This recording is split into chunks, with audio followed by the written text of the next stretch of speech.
Welcome to the deep dive. Today, we're stepping into a pretty interesting space. Mm. We're looking at a document called Chapter X, A Vision for a Harmonious Future. Yeah, that's quite something. Think of it as like exploring a really detailed proposal for a very different kind of society. Exactly. And what immediately grabs you, I think, is just the sheer scale of the ambition here. All right. It's not talking about minor tweaks. It's proposing a fundamental reshaping of how we govern ourselves, how our economies work. Uh-huh. Our aim in this deep dive is really to understand how this vision tries to square some of those big circles, Like what? Well, the individual versus the collective, for instance, Right. or having a vibrant economy, but also a strong sense of community solidarity Right, that tension. and balancing personal freedoms with, societal fairness. And what's crucial, and the text makes this point, is that this isn't pitched as some kind of perfect, problem-free fantasy land. No, definitely not. It acknowledges challenges will always pop up. So instead, it focuses on building a system that's kind of inherently equipped to deal with those challenges. Yeah, in an ongoing way, peacefully, inclusively. With a focus on reason and empathy, it seems. So for you, our listener, if you want to get your head around complex ideas pretty efficiently, this is sort of your shortcut to understanding a potentially groundbreaking perspective on the future. A framework for thinking, maybe. Yeah. So let's jump in. How does this harmonious future actually picture citizens interacting with their government? Well, the key phrase is probably empowered citizens. Okay. Governance isn't this distant thing. It's something you actively engage in. How so? Like in practice? Imagine, maybe, a typical morning. You might log into your local online hub, perhaps register your opinion on a new park design. Right. Then later that day, you could chip in on a national discussion about, say, education policy. And the important part is seeing results. Yes, the crucial element is that you actually see the impact of your participation relatively quickly, maybe within weeks, not years. So the insight there is kind of by having a direct hand in making decisions, people naturally start to see themselves as what? Active builders. Exactly. Active builders of their society. Which fosters a much stronger sense of ownership. That feeling your voice actually matters. Precisely. And this level of engagement, well, it leads to a government that's far more responsive. Okay, responsive how? Think about a sudden crisis, like an unexpected economic downturn or a health emergency. Yeah. In this model, the public and the governing bodies can react almost, in unison. Hi. Citizen assemblies could be convened really rapidly. Oh, okay. Harnessing the collective intelligence of everyone, maybe helped by AI, to find solutions quickly. And then policies get rolled out with buy-in. With widespread understanding and support, yeah. Because people were involved. So the powerful takeaway here is the system's inherent adaptiveness, especially in our, rapidly changing world. The text contrasts this with the kind of political deadlock and public frustration we often see today. Right. Suggesting these new methods could, effectively channel public concerns into actual meaningful action. Okay, interesting. Now let's pivot a bit. What about the economy in this vision? What does an equitable economy with social solidarity actually look like on the ground? Well, at its core, it involves a rebalancing. Rebalancing wealth and opportunity. Yeah, how they're distributed. Progressive taxation is key. Mm-hmm. And robust social safety nets like universal basic income UBI. Okay, UBI. Those are central to cutting down those extreme gaps in wealth. But it's not about killing wealth creation. No. Importantly, the vision doesn't aim to eliminate that or discourage innovation. Businesses, entrepreneurship, they're still vital, but they operate within a framework that makes sure they contribute, equitably to the common good. So the main goal is wiping out severe poverty. Yes, and all the problems that come with it. Homelessness, crime driven by desperation. Right.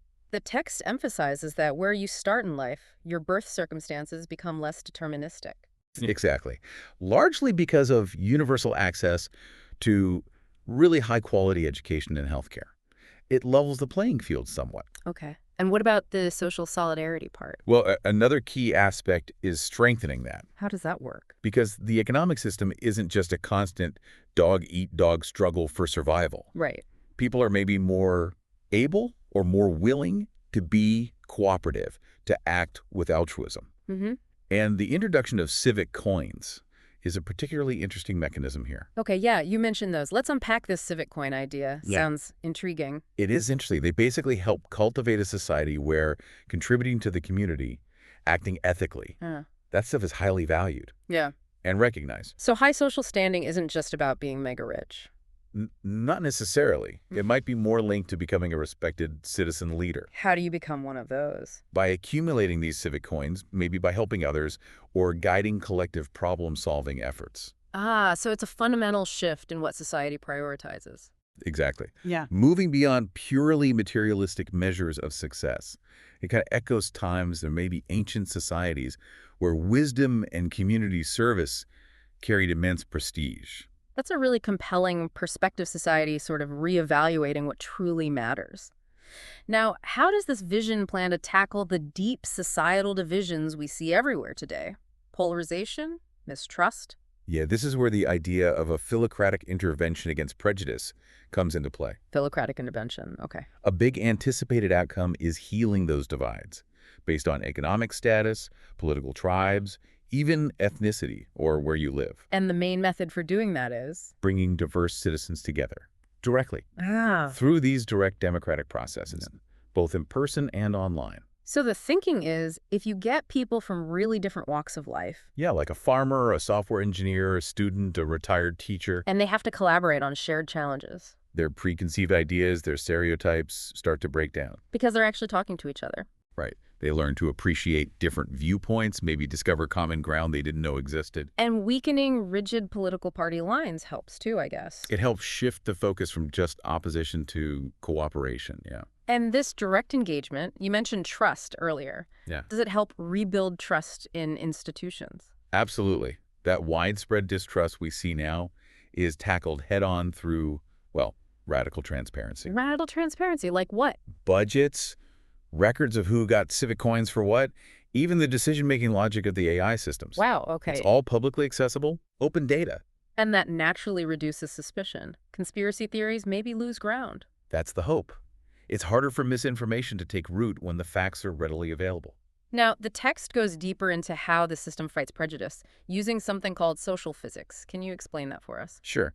In this context, social physics essentially uses network theory. Okay. It looks at how beliefs and behaviors spread within a society, almost like a contagion through a network. So prejudice is seen as a kind of network contagion. Yeah, something that spreads through imitation, especially within those tightly knit groups, echo chambers. Where you mostly interact with people who already agree with you.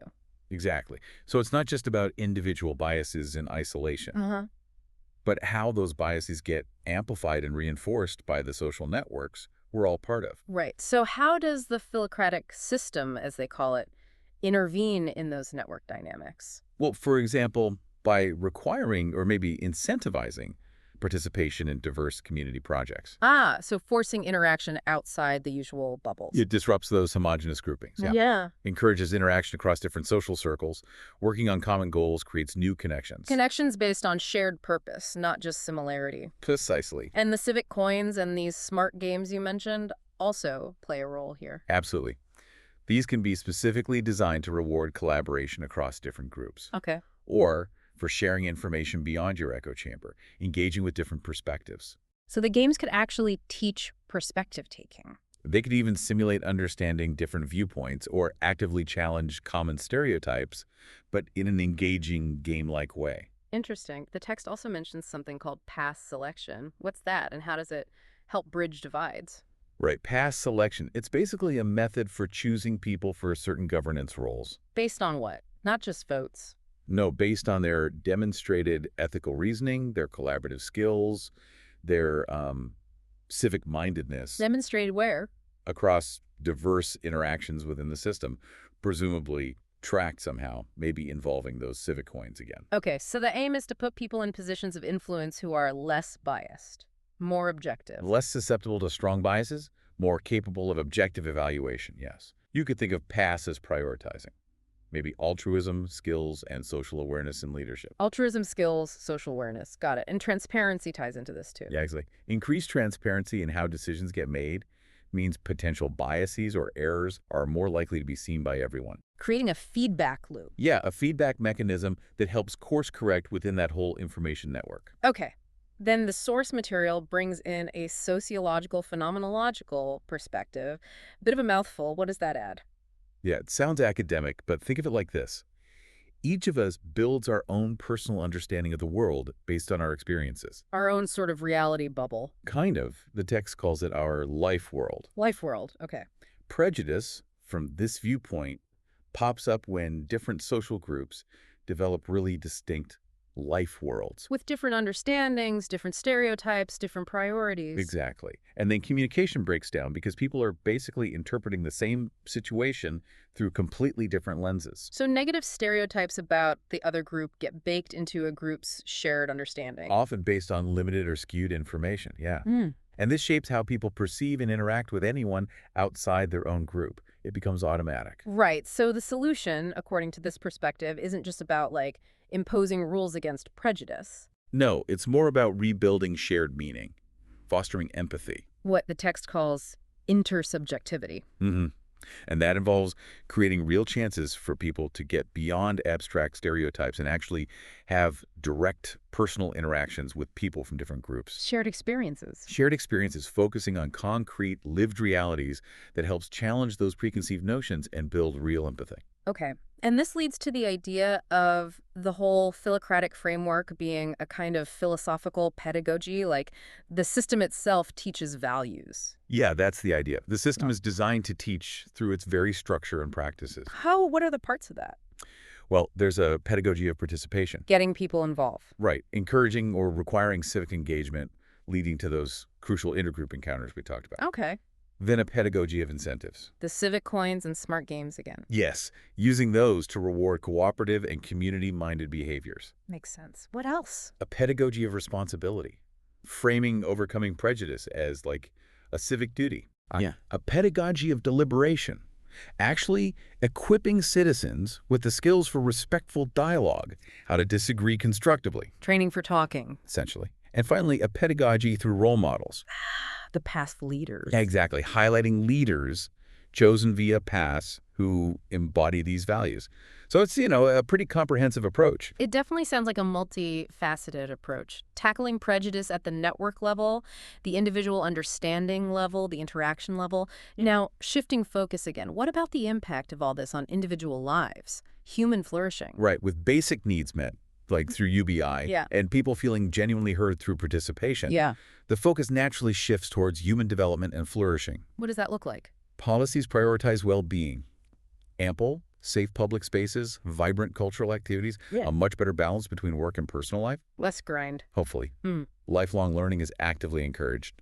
Real opportunities for adults to gain new skills, maybe pursue multiple careers over their lifetime. So it's a future where people have more freedom to explore different paths, contribute in different ways. That's the vision, which could also, further break down social barriers and build understanding between different fields or life stages. And the text suggests this would lead to better mental health, too. Overall well-being. Precisely. People would likely feel less isolated, partly because their society is more understandable, and they feel they have a direct influence on it. The stress of economic insecurity is lessened. And there's a stronger sense of community support. Even issues like mental health can be addressed more openly through public discussion and policy tweaks because the system is designed to be responsive. Okay. Now, what happens to, well, traditional politicians? Leadership roles as we know them. They transition, really. Yeah. Traditional political leaders become more like facilitators, Yeah. administrators, Carrying out the citizen's will. pretty much, carrying out the expressed will of the citizens. Their power is kept in check by constant citizen oversight. Accountability is built in. So the emphasis shifts away from the prestige of being a politician. Towards the effectiveness of being an implementer, yeah. Many such roles might even be filled by experts who rotate in and out of public service for specific tasks. Okay, so experts still have a really important role. They aren't just ignored. Absolutely not. Scientists, economists, engineers, they become vital advisors within the democratic process, How? serving on advisory councils and forming those citizen assemblies we talked about. Their specialized knowledge is highly valued, But with a catch. but they need to communicate it clearly to the public and subject their recommendations to ethical scrutiny, common sense evaluation by the citizens. So it's a more balanced relationship between expert knowledge and public values. That's the goal, yes. Experts inform, citizens decide. This future also seems to envision a pretty big role for AI, artificial intelligence, but in a helpful way, not a scary Skynet way. Right. It's positioned very much as a partner, a democratized tool. Democratize how? It supports society without creating new power imbalances. Right. Crucially, its algorithms are transparent. We talked about that transparency. Yes, and its recommendations are always subject to citizen review. AI can optimize resource use, automate routine tasks. Freeing up human time. Exactly, freeing up human time and energy for more creative, thoughtful, or, well, human pursuits. Less drudgery. So the goals of the AI are set by people. By democratic consensus, Yeah. reflecting the values of the citizens. Yeah. And if there's ever disagreement about an AI proposal, The citizens have the final say. the citizens have the final decision. Always. AI contributes, manages complexity, provides insights. But it stays under human moral control. Firmly under human moral control. That's critical. Okay. Finally, the chapter touches briefly on the global implications. If lots of countries adopted similar systems, what could that mean for how nations interact? The potential for positive change is pretty significant, according to the text. Like what? Direct citizen dialogue across national borders could seriously reduce misunderstandings, maybe lower the likelihood of conflict. Citizens talking to citizens, bypassing traditional diplomacy sometimes. Potentially. Imagine international citizen assemblies tackling shared global challenges, climate change, pandemics, peace negotiations. Offering a different perspective. A broader, maybe more human-centered perspective than traditional state-to-state diplomacy alone can offer. And if economic systems become more equitable globally, That could also reduce some of the economic grievances that fuel extremism or mass migration, potentially. There's potential for greater international cooperation on things like global taxation, maybe a stronger shared understanding based on these common values of democracy and fairness. So quite an optimistic outlook for global relations, suggesting empowered citizens might find it easier to feel solidarity across borders. And recognize shared human interests, That's the hope expressed. Now, the chapter wraps up by really emphasizing that this harmonious future isn't some perfect end state, not utopia achieved. No, it's positioned more as a significantly better starting point for tackling whatever future challenges arise. So there will still be debates, new issues. Of course. But the idea is that society will be equipped with institutions designed for constructive discussion and, importantly, self-correction, learning from mistakes. And the text underscores that the system isn't foolproof. No system is, but the design incorporates safeguards. Like diversity, achieved through methods like sortition in assemblies, like education for critical thinking and deliberation, like that radical transparency we keep mentioning. These act as built-in mechanisms for self-improvement. That's the idea. And the culture of collaboration and reliance on evidence that hopefully develops becomes the strongest defense against society going backwards. Okay, so let's quickly recap this deep dive into a vision for a harmonious future. We've explored a society where citizens are actively engaged in governance, right? Through online platforms, citizen assemblies, leading to responsive systems, quick reactions to crises. We looked at an equitable economy, progressive taxes, UBI, aiming to end extreme poverty but still fostering innovation. Yeah, and we got into that concept of civic coins and the whole societal value shift towards community contribution. We also covered how societal divides are tackled through diverse participation, rebuilding trust via transparency. Right, and we discussed social physics, viewing prejudice as a network issue, and the philocratic intervention strategies to counter it. Plus a sociological angle on life worlds and needing shared understanding and empathy. Don't forget the philocratic framework itself as a teaching mechanism. The pedagogies of participation, incentives, responsibility. Right, teaching core values through the system itself. And the focus on human development, well-being, lifelong learning. Basic needs met, opportunities for self-discovery, better work-life balance. And the changed roles for leaders, more facilitators and experts as advisors under citizen oversight. Plus AI as a helpful democratized partner, and the potential for global change if these ideas spread. Ultimately, this vision presents a framework for, continuous improvement, vigilance, with institutions ready for debate and course correction. And it's really important to remember, as the source stresses, this isn't presented as a flawless utopia, No. but as a tangible possibility, something maybe achievable, rooted in current knowledge and tools we already have or are developing. So for you, the listener, maybe consider those specific mechanisms we talked about, things like civic coins, citizen assemblies, the pass selection process. How might these realistically, foster a more harmonious, more responsive society? Hmm. What aspects of this whole vision resonate most with you? And maybe what further questions does it spark about the future, how we govern ourselves, how we live together? Yeah, definitely a lot to think about there. It certainly is.